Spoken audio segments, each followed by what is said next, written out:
Hello, कसे आहात सगळे? आय होप तुम्ही सगळे खूप छान मस्त मजेत असाल. आणि मी अनिता तुम्हा सगळ्यांचं स्वागत करते आजच्या नवीन व्हिडिओमध्ये. आज सॅटरडे आहे आणि सॅटरडेला मला काम होतं ॲक्च्युली सकाळी, त्यामुळे मी कुठेही बाहेर नाही गेलीये. आज सकाळी थोडे मीटिंग्स होत्या आणि थोडंसं काम होतं ऑफिसचं, त्यामुळे म्हटलं आज काहीतरी घरून शूट करूया. आणि असंही मला एका गोष्टीचा रिव्ह्यू तुम्हाला द्यायचा होता, ऑनेस्ट रिव्ह्यू. थंबनेल वरून तुम्हाला सगळ्यांना कळलंच असेल की हा व्लॉग ममाअर्थचा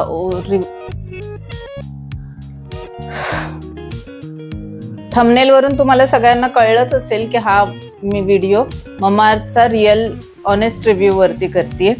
आणि हे माझं ममाअर्थचं पार्सल आलेलं आहे आणि मी हे ओपन केलं नव्हतं कारण मला ह्याचे रिव्ह्यू तुमच्याबरोबर शेअर करायचे होते. आता मी तुमच्या समोरच हे ओपन करते आधी.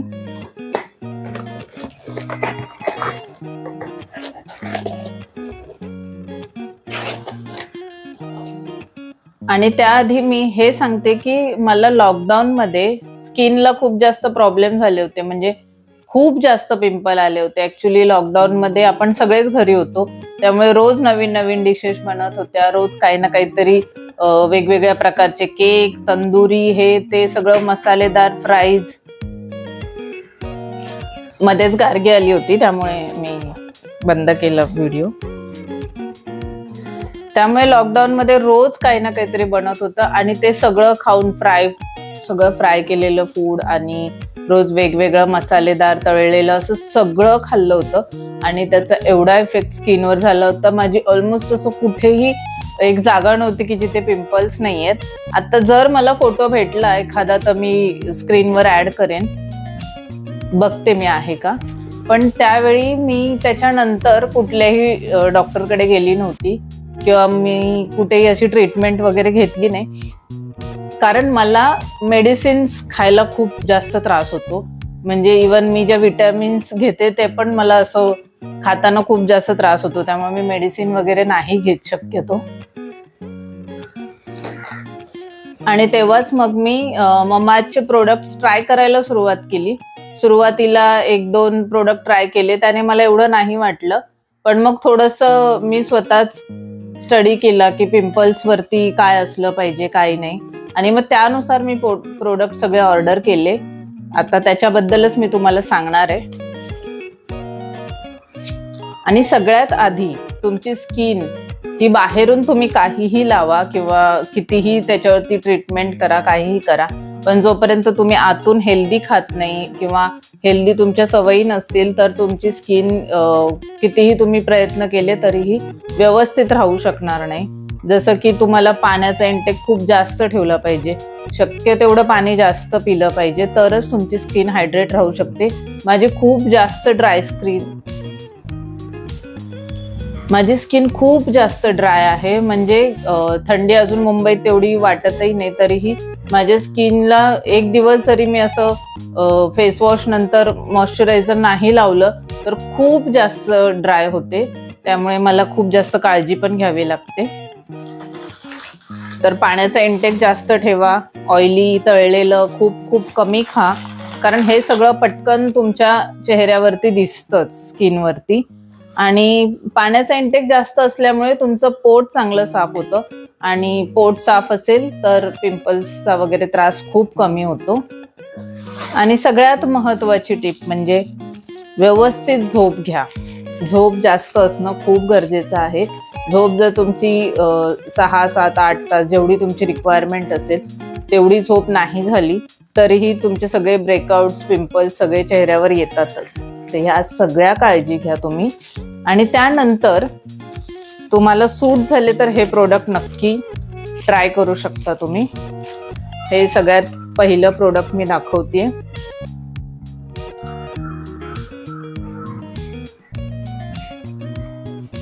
फेस वॉश आहे हे. अरे हो, याच्यात उलट दिसत असेल, मी फोटो ऍड करते. याच्यामध्ये सॅलिसिलिक ऍसिड आहे. जर तुम्ही गुगल करू शकता की याच्यामुळे पिंपल्स कंट्रोल होतात, हे तुम्ही चेक पण करू शकता. आणि हे मला चांगलं सूट झालंय. याच्यामध्ये ॲपल सायडर व्हिनेगर आहे आणि salicylic acid. Oil free face wash आहे, पण हे मला खूप चांगलं सूट झालंय. हे मी जेव्हापासून ट्राय केलं त्याच्यानंतर मी अजूनपर्यंत स्विच केलं नाही. ऑलमोस्ट मी 2.5-3 वर्ष हेच यूज करत असेल. दुसरे पण असतात पण हे कंपल्सरी असतंच. हे झालं फेस वॉश आणि हे मला सूट झालेत प्रोडक्ट, त्यामुळे तुम्ही ट्राय करू शकता नक्कीच. त्याच्यानंतर आहे अजून एक फेस वॉशच आहे. तुम्हाला माझे प्रोडक्ट्स बघून असं वाटू शकतं की ही मामाची फॅन आहे, पण मी नवीन प्रोडक्ट ऑर्डर करून याच्यासाठी चेक करत असते की त्याचा स्किनवर चांगला इफेक्ट होतोय का आणि त्याचे काय बेनिफिट्स होत आहेत. तर मी जेव्हा स्क्रब ऑर्डर केले होते, हे 2 स्क्रब आहेत माझ्याकडे. राईस वॉटरवाला एक आहे आणि टी ट्रीवाला एक आहे. ह्या दोन्हीपैकी हा मला खूप जास्त चांगला वाटला. हा पण चांगला आहे ऑइली स्किनसाठी, हा वापरू शकता तुम्ही ज्यांची ऑइली स्किन आहे. माझी ऑइली स्किन नाही त्यामुळे मी जास्त नाही वापरत तो. हा तुम्ही ड्राय स्किन वरती पण यूज करू शकता. मी स्क्रब खूप कमी वेळेला करते, कारण जसं की मी सांगितलं माझी ड्राय स्किन आहे, त्यामुळे स्क्रबची तेवढी जास्त गरज वाटत नाही. जास्त एक्सप्लोएट केल्यामुळे अजून जास्त माझ्या स्किनला त्रास होतो. पण हे स्क्रब चांगलं आहे जर तुम्हाला आठवड्यातून एकदा किंवा जे तुम्ही वीकली स्किन केअर करत असाल, मंथली करत असाल, तर त्याच्यामध्ये तुम्ही स्क्रबमध्ये हे ऍड करू शकता. आणि हे एक फेस वॉश आहे राईस वॉटरवालं. हे मी ह्याच्यासाठी सजेस्ट करेन जर तुम्ही कुठेही बाहेर गेला असाल, जसं की रिसॉर्टला जातो आपण, पाण्यामध्ये क्लोरीन खूप जास्त असतं आणि स्किन खूप जास्त टॅन होते, तेव्हा तुम्ही हे यूज करू शकता. ह्याने स्किन टॅनिंग खरंच कमी होतं, पण ह्याचा तुम्ही डेली यूज केला पाहिजे. म्हणजे जर का तुम्ही आत्ता 2 दिवस अशा पाण्यामध्ये जाऊन आलात फिरायला, तर पुढचा 1 आठवडा तरी तुम्ही हे यूज केलं पाहिजे, तर मग स्किन टॅनिंग खरंच ह्याने कमी होतं. हे झालं फेस वॉशचं. त्याच्यानंतर फेस वॉश झाल्यानंतर मॉइश्चरायझर.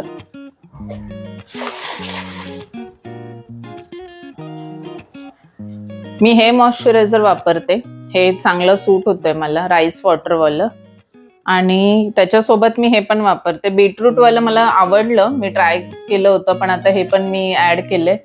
हे मी शक्यतो सकाळी ऑफिसला वगैरे जाताना वापरते आणि हे रात्रीच्या स्किन केअर मध्ये असतं. हे दोन्ही चांगले आहेत मॉइश्चरायझर आणि मी हे 2च ट्राय केलेत, कारण माझ्या स्किनसाठी हे 2च सूट झालेत.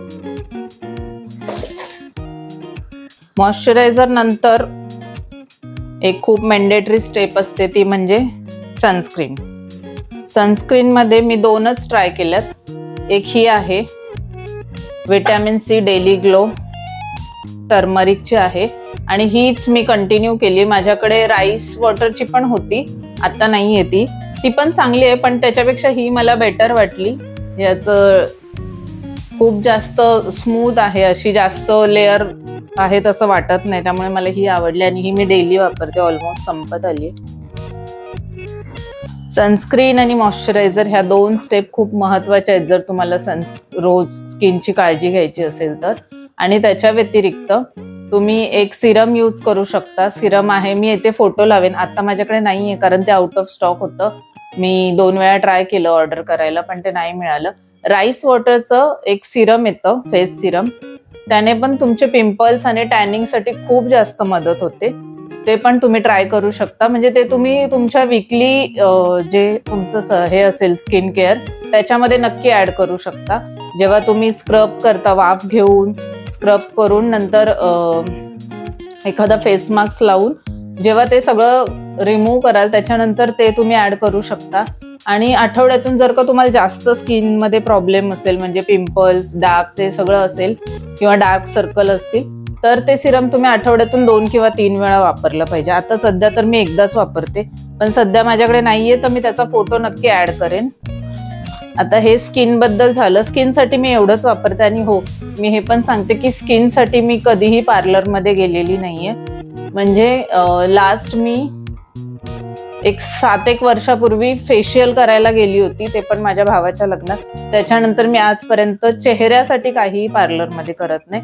आम्ही हेअर स्पा 2-3 महिन्यातून एकदा करते किंवा हेअरसाठी जात असते टचअप वगैरे काहीही करण्यासाठी, पण मी स्किनसाठी काहीही करत नाही. फेससाठी मला खूप वेळा विचारतात माझ्या पार्लरमध्ये की क्लीनअप फेशियल करा, पण मी नाही केलं आजपर्यंत ते. हे झालं स्किनच्या बाबतीत. आणि आता हेअरच्या बाबतीत मी सांगते काही गोष्टी.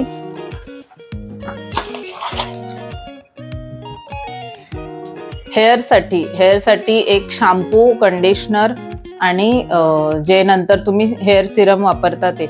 हेअरसाठी माझे केस खूप जास्त गेल्या वर्षी डॅमेज झाले होते. आधी माझे केस खूप जास्त चांगले होते, पण माहित नाही आफ्टर कोरोना खूप जास्त हेअर लॉस झाला. पण गेल्या वर्षी खूप जास्तच झाला होता एक्स्ट्रीम. त्याच्यानंतर आता हळूहळू कंट्रोल होतोय. पण हेअरसाठी तुम्हाला आतून खाण्यामध्ये इंटेक असणं खूप जास्त महत्वाचं आहे. जसं की प्रोटीन घेणं जास्त महत्वाचं आहे. त्याचबरोबर तुम्हाला ड्रायफ्रुट्समध्ये बदाम, अंजीर, अक्रोड हे सगळं ऍड केलं पाहिजे. आणि त्याहीपेक्षा महत्वाचं म्हणजे seeds, sunflower seeds, pumpkin seeds, अळशी, हे सगळं तुम्ही घेतलं तर तुमच्या हेअरचं जे पोत आहे केसाची ती नक्कीच सुधारेल. म्हणजे खूप डॅमेज किंवा रफ हेअर असतील तर ते सुधारायला नक्कीच मदत होईल. त्यामुळे आतून इंटेक चांगला घ्या आणि मग वरून तुम्ही काही ट्रीटमेंट करत असाल तर त्या दोघांचा इफेक्ट खूप चांगला होईल. हा माझा ऑल टाइम फेवरेट झालेला आहे शॅम्पू. रोजमेरीचा आहे मामाअर्थचा. अजून माझी एक बॉटल यूज करते, तोपर्यंत दुसरी आलेलीच आहे. हा मी स्वतःसाठी वापरते कारण माझ्या स्कॅल्पला अजिबात डॅन्ड्रफचा किंवा ऑइली स्कॅल्प नाहीये, त्यामुळे हा मी वापरते. ज्यांचा ऑइली स्कॅल्प असेल त्यांनी हा नाही वापरू शकत मला वाटतं, कारण याने एवढा ऑइल कंट्रोल नाही होत. पण मी जसं सांगितलं की माझी ड्राय स्किन आहे, स्कॅल्प पण खूप ड्राय आहे, त्यामुळे मी हे वापरते. हा खूप माइल्ड आहे, जास्त काय बोलतात जास्त डीप क्लीन नाही होत याने. हा माइल्ड म्हणजे मी ऑलरेडी मग मध्ये हा खूप थोड्या प्रमाणात ऍड करते आणि ह्याने शॅम्पू करते. हा मला चांगला सूट झालाय. ओनियनचा जो शॅम्पू आहे तो पण खूप चांगला आहे, तो पण खूप जणांना सूट झालाय जे माझ्या ओळखीचे आहेत त्यांना, पण मला नाही तो तेवढा सूट झाला, त्यामुळे मी नाही वापरला. आणि मी सेम रोजमेरीचंच कंडिशनर पण वापरते कारण ह्या दोन्ही गोष्टी माझ्या ड्राय केसांसाठी, ड्राय स्कॅल्पसाठी चांगल्या सूट झाल्यात. कंडिशनर आणि शॅम्पू, हे झालं शॅम्पू आणि कंडिशनर. ह्याच्याबद्दल मी एक टिप देणार आहे तुम्हाला, व्हिडिओच्या एंडला देते. आणि ज्यांना खूप जास्त डॅन्ड्रफचा त्रास आहे, जसं की आता माझी मुलगी स्कूलमध्ये जाते तर तिला डेली ऑइलिंग करणं कंपल्सरी आहे, कारण स्कूलमध्ये खूप स्ट्रिक्ट आहेत. जर ऑइल नसेल तर लगेच रिमार्क वगैरे देतात स्कूलमधून, त्यामुळे त्यांना डेली ऑइल करावंच लागतं. आणि ऑइली स्कॅल्प आणि त्याच्यामध्ये खूप जास्त घाम येतो तेव्हा डॅन्ड्रफचा त्रास होतो. ज्यांना खूप जास्त घाम येतो आणि स्कॅल्प ऑइली पण राहतो त्यांना शक्यतो डॅन्ड्रफचा त्रास होतोच. त्यामुळे तिला 8-1 महिन्यापूर्वी खूप जास्त डॅन्ड्रफचा त्रास झाला होता. तेव्हा मी तिला हाच शॅम्पू यूज करत होती, पण मग नंतर मी थोडं रिसर्च केलं आणि लिंबू किंवा जे जे प्रोडक्ट असतात ज्याच्यामुळे डॅन्ड्रफ कमी होतो ते प्रोडक्टवाला शॅम्पू मी ऍड केला. तेव्हा मी तिच्यासाठी हा शॅम्पू घेतलाय, anti dandruff shampoo, lemon and ginger हे सगळं आहे याच्यामध्ये. आणि हा स्पेशली डॅन्ड्रफ साठीच आहे, तर ज्यांना डॅन्ड्रफचा खरंच त्रास होतोय त्यांनी हा स्टार्ट करू शकता शॅम्पू. या शॅम्पूमुळे 1-2 आठवडे, जर तुम्ही आठवड्यातून 2 वेळा हेअर वॉश करत असाल तर हा 2 ते 3 आठवड्यात तुम्हाला चांगले रिझल्ट देतो. आता अजिबात तिच्या केसामध्ये डॅन्ड्रफ नाहीये, त्यामुळे मी आता तिच्यासाठी हाच कंटिन्यू करते फॉर डॅन्ड्रफ. आणि कंडिशनर, जर का तुमचे केस खूप जास्त फ्रीझी होत असतील तर, माझे एवढे फ्रीझी नसतात कारण शक्यतो माझे केस स्ट्रेट राहतात, पण ऋतुजाचे थोडे वेवी केस आहेत तर मग ते, आणि ती तेवढे मेंटेन करू शकत नाही लहान असल्यामुळे, तर रोज खूप जास्त गुंता होतो तिच्या केसांमध्ये. त्यामुळे तिच्यासाठी फ्रीझी हेअरसाठी हे आहे जास्वंद हिबिस्कसचं आहे. हे कंडिशनर खूप चांगलं आहे. हे यूज केल्यानंतर आहे ना, तुमचं खूप जास्त गुंता होत असेल केसांमध्ये किंवा सतत इथे असं गाठी होतात, ज्यांना गुंता सुटत नाही, तिचे खूप असे जाड केस आहेत, त्याच्यामुळे जास्त गुंता होतो. त्यामुळे तिच्यासाठी मी हे कंडिशनर वापरते, ज्याच्यामुळे गुंता कमी होतो, स्मूथ राहतात केस. आणि ऑइलिंगसाठी मी सगळ्यांसाठीच आमच्या घरात हेच वापरते. कोकोनट ऑइल आहे. कोकोनट ऑइल ऋतुजाला डेली यूज करते, पण हे मी आठवड्यातून एकदा किंवा हार्डली 2दा हेअर ऑइल करत असेल तर मी हे रोजमेरीचंच हेअर ऑइल वापरते. आणि ऑनियन ऑइल वाला पण खूप चांगलं आहे ते पण माझ्याकडे, त्याचे पण रिव्ह्यू चांगले आहेत. ऑनियन ऑइलने पण चांगला इफेक्ट होतो, पण मला हे आवडतं. त्यामुळे तुम्ही ऑनियन ऑइल पण वापरू शकता किंवा हे दोन्ही वापरू शकता. केसांसाठी मी जे सांगितलं होतं, केस जर का तुमचे खूप जास्त इकडून ड्राय किंवा असे हे असतील, फ्रीझी दिसत असतील, जसं की आपण सकाळी छान हेअर वॉश करतो आणि निघतो ऑफिसला जाण्यासाठी, पण ऑफिसमध्ये गेल्यानंतर ते असे खूप जास्त असे फुलतात किंवा असं एक केस असं खूप विचित्र दिसतं. तर ते तसं नको असेल तुम्हाला, तर मी त्याच्यासाठी एक टिप देईन तुम्हाला. तुम्ही जेव्हा हेअर वॉश करायला जाता तेव्हा एकतर आधी हेअर ऑइल करत जा हेअर वॉश करायच्या आधी. म्हणजे जर तुम्ही आठवड्यातनं 2 वेळा हेअर वॉश करत असाल तर एकदा हेअर ऑइल करत जा आणि मगच, म्हणजे जर तुमच्या केसांमध्ये ऑइल असेल तर ते तेवढं जास्त फ्रीझी किंवा ड्राय होत नाहीत केस म्हणून. आणि दुसऱ्यांदा जेव्हा हेअर वॉश करणार तेव्हा तुम्ही इथून खाली जे केस आहेत तुमचे, इथून खालच्या केसांना व्यवस्थित आधी कंडिशनर लावून घेत जा. त्याच्यामुळे काय होतं की ह्या केसांवरती शॅम्पूचा तेवढा ड्रायनेस किंवा केमिकलचा इफेक्ट होत नाही. आणि नंतर इकडे स्कॅल्पला फक्त शॅम्पू करा आणि नंतर पूर्ण वॉश करा आणि नंतर थोडंसं कंडिशनर पूर्ण इथून असं लावू शकता तुम्ही. याचा इफेक्ट हा होतो की तुमचे केस चांगले सेट होतात, असं फ्रीझी होत नाहीत, असं छान ऑइली किंवा शायनी दिसतात. हे तुम्ही एकदा तरी करून बघा. मला या टिपचा खूप जास्त चांगला उपयोग झालाय. आणि आठवड्यातून एकदा तरी हेअर ऑइल करा. हेअर ऑइल खूप मस्त आहे. आणि ह्या सगळ्या टिप्स बरोबर खूप चांगला इंटेक घ्या, जसं की प्रोटीन खा जास्तीत जास्त प्रमाणात आणि जे जे तुमच्या शरीरासाठी चांगलं आहे ते घ्या.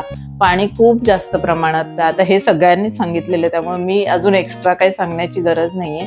ह्या सगळ्या ममाचे प्रोडक्ट मी हे कमीत कमी 2 वर्षापेक्षा तर जास्तच वापरते. ते सगळे मी वापरून मग तुम्हाला हे सगळं सांगतेय. तर तुम्हाला ह्यातली कुठलीही टिप आवडली असेल तर मला नक्की सांगा. आणि त्याचबरोबर मी ममाचेच मेकअप प्रोडक्ट पण वापरते, त्याच्याबद्दल पण मी एकदा व्हिडिओ बनवेन. आणि तुम्ही मला सजेशन देऊ शकता की तुम्हाला मेकअप प्रोडक्ट बद्दल पण रिव्ह्यू हवा आहे का, कारण मी जे प्रोडक्ट वापरते मी त्याचबद्दल सांगू शकते. आणि मी ममाचेच मेकअप प्रोडक्ट पण वापरते. हार्डली एखाद दुसरं प्रोडक्ट माझ्याकडे वेगळं असेल, वेगळ्या ब्रँडचं. आणि हो, हेअर सिरम सांगायचं राहिलं, तुम्ही हेअर सिरम वापरू शकता. मी ह्याचं लॉरियलचं हेअर सिरम वापरते. ते पण मी डेली नाही, म्हणजे जर मी 2दा हेअर वॉश करते तर त्यातल्या एकदाच मी हेअर सिरम वापरते, कारण ते पण एक केमिकल आहे. पण त्याच्यामुळे केस फ्रीझी होत नाहीत, व्यवस्थित सेट होतात. म्हणून हेअर सिरम ज्यांचे खूप जास्त वेवी केस आहेत त्यांनी वापरलं पाहिजे. आणि यामध्ये मी काही चुकीचं सांगितलं असेल तर ते पण तुम्ही मला सांगा. आणि मी ज्या टिप्स सांगितल्या त्या तुम्हाला आवडल्यात का हे पण मला नक्की सांगा. तर हा रिव्ह्यूचा व्हिडिओ इथेच संपतोय, पण संपूर्ण व्हिडिओ पाहण्यासाठी धन्यवाद. आणि भेटूयात नेक्स्ट व्हिडिओमध्ये. तोपर्यंत काळजी घ्या. बाय.